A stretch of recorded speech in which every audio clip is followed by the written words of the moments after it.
गांव के सभी किसानों को रातों रात कॉकरोच ने खा लिया। आखिरी किसान का शरीर खाली कर दिया गया, सिर्फ उसकी खाल बची। कॉकरोच ने खाल पहन ली और किसान बन गया। वो किसान के घर गया और अपनी पत्नी से चीनी का पानी मांगा, जबकि वो कभी मीठा नहीं खाता था। पत्नी को और भी अजीब लगा जब उसने पानी में पूरी चीनी मिला दी। किसान ने पानी पी लिया, लेकिन उसकी खाल फटने लगी। पकड़े जाने के डर से उसने खाल उतार दी, जिससे वो बहुत डरावना लगने लगा। उसकी पत्नी डर के मारे बेहोश हो गई। फिर उसने अपने साथियों को इकट्ठा किया ताकि वो धरती पर कब्जा कर सकें, लेकिन एक आदमी आया जो उन्हें मारना चाहता था। कॉकरोच ने उस आदमी के मुंह में जहर डाल दिया और उसे मार डाला। फिर वो एक वेटर बनकर एक जादुई पत्थर ढूंढने निकला, लेकिन उसके शरीर से कॉकरोच निकल गया, जिससे उसकी असलियत पता चल गई। उसने एक बूढ़े आदमी और उसके दोस्त को मार डाला और पत्थर चुरा लिया। उसे नहीं पता था कि बूढ़े आदमी की बिल्ली के गले में एक और पत्थर है। उसने रसोइये को मारकर वहां से भाग गया। घर जाकर उसने देखा कि वो पत्थर असली नहीं है। गुस्से में वो बूढ़े आदमी की ज्वेलरी की दुकान पर गया। उसने दीवार पर बिल्ली के गले में लटका पत्थर देखा।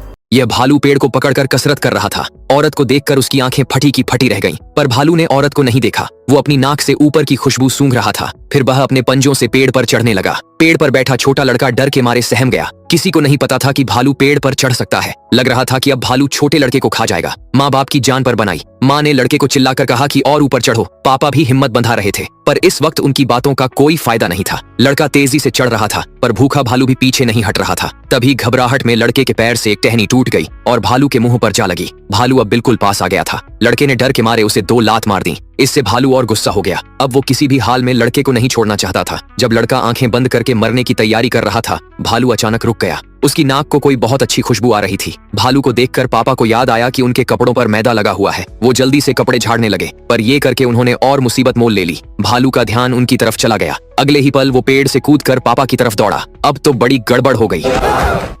3 एयर होस्टेस चॉकलेट के अंदर सोना छुपाई और इसे लेकर एयरपोर्ट पहुंची। इनके चेहरे पर डर झलक रहा था, फिर भी खुशी से ये अपना आईडी दिखाकर चेक पोस्ट पर पहुंची। इसी वक्त एक महिला पुलिस इन्हें रोक ली, क्योंकि इसे तीनों पर शक हुआ। पुलिस को देखकर तीनों लड़कियां सदमे में चली गईं। जब इनका बैग चेक किया गया तो सभी एयर होस्टेस डर रही थी कि हम पकड़े न जाए। तभी पुलिस को चॉकलेट वाला डब्बा मिल गई। इसी वक्त CO भी पहुंच आया। इसे एक एयर होस्टेस पहले से ही पसंद थी। इसे देखकर महिला पुलिस तुरंत सैल्यूट बोली। CO साहब पहले से ही इसे जानते थे। ये इनकी चेकिंग रद्द किए और इन्हें चुपचाप जाने दिए। जब तीनों लड़कियां काम से घर लौट रही थी, तभी एक बोली, आज तो हम बच गए। ये सोना स्मगलिंग करके दुबई से इंडिया लाया जा रहा था। ये वेटर बनकर इस प्लेन में चढ़ गए, जिसमें सोना स्मगलिंग करके अलग जगह ले जाया जा रहा था। जैसे ही सोने का मालिक प्राइवेट प्लेन में चढ़ा, ये चुपके से नींद का गोली पीसकर शराब में मिला दिए। फिर इसे ले जाकर सभी लोगों को पिला दिए। थोड़ी देर में सभी को गहरी नींद आ गई। ये जब मुख्य केबिन में पहुंचे तो इन्हें सोने से भरा हुआ पेटी दिखा। जब इसे इन्होंने खोला तो इतना सारा सोना देखकर ये हैरान हो गए। इनका भी लाया हुआ चॉकलेट इसी में मौजूद था। तीनों ने ज्यादा लालच नहीं किया और एक एक सोने का बैग लेकर जहाज से उतर गई। जब मालिक की नींद खुली तो यह अपने आप को कुर्सी पर बंधा हुआ पाया। कुछ ही देर में पुलिस भी यहाँ पहुंच गई, क्योंकि लड़कियों ने इनका पता दे दिया था। पुलिस जब अंदर पहुंची तो सारा स्मगलिंग सोना इसमें मिल गया, लेकिन कौन जानता था कि लड़कियों ने कुछ सोना पहले ही गायब कर दिया है। ये इसे बेच कर अपना अमीरी जीवन जीने लगी।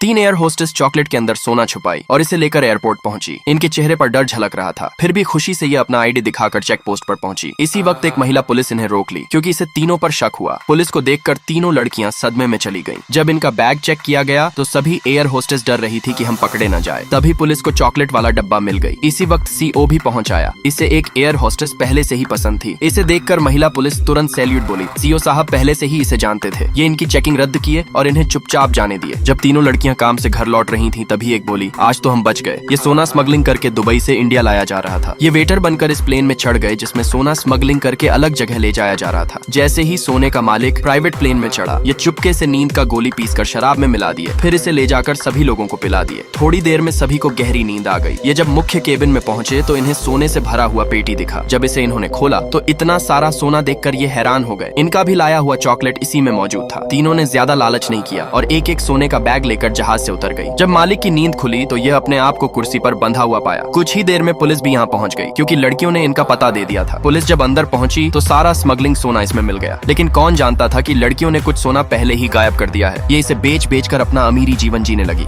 इस आदमी ने एक बड़ी स्नाइपर राइफल निकाली, जिसमें टेलीस्कोप भी लगा था। उसने 2 बड़ी गोलियां उसमें डाली। फिर उसने अपने मोबाइल को कंप्यूटर से कनेक्ट किया और ब्लूटूथ से टेलीस्कोप को भी। जैसे ही उसने स्विच ऑन किया, टेलीस्कोप का व्यू कंप्यूटर स्क्रीन पर दिखने लगा। आखिर में उसने एक पेन को जॉयस्टिक की तरह इस्तेमाल किया, जिससे वो राइफल को कंट्रोल कर सकता था। बस उसकी हाईटेक स्नाइपर राइफल तैयार थी। उसने इसकी ताकत आजमाने के लिए दूर रखे एक तरबूज पर निशाना साधा और बटन दबा दिया। जोरदार धमाके के साथ तरबूज के पास का पेड़ 2 टुकड़ों में कट गया। हालांकि बंदूक बहुत पावरफुल थी, लेकिन उसका निशाना थोड़ा चूक गया। तभी उसे एक आइडिया आया। उसने अपने दोस्त पर निशाना साध लिया। उसने कंप्यूटर पर कुछ कोड टाइप किए और राइफल अपने आप उसके दोस्त पर निशाना लगाने लगी। वो अपने दोस्त पर ऑटो टारगेट फीचर टेस्ट करना चाहता था। उसके दोस्त ने उसकी आंखों में खून देखा और समझ गया कि वो उसे मारना चाहता है। वो जान बचाने के लिए भागने लगा और इधर उधर छिपने की कोशिश करने लगा, लेकिन राइफल का निशाना उस पर ही लगा रहा।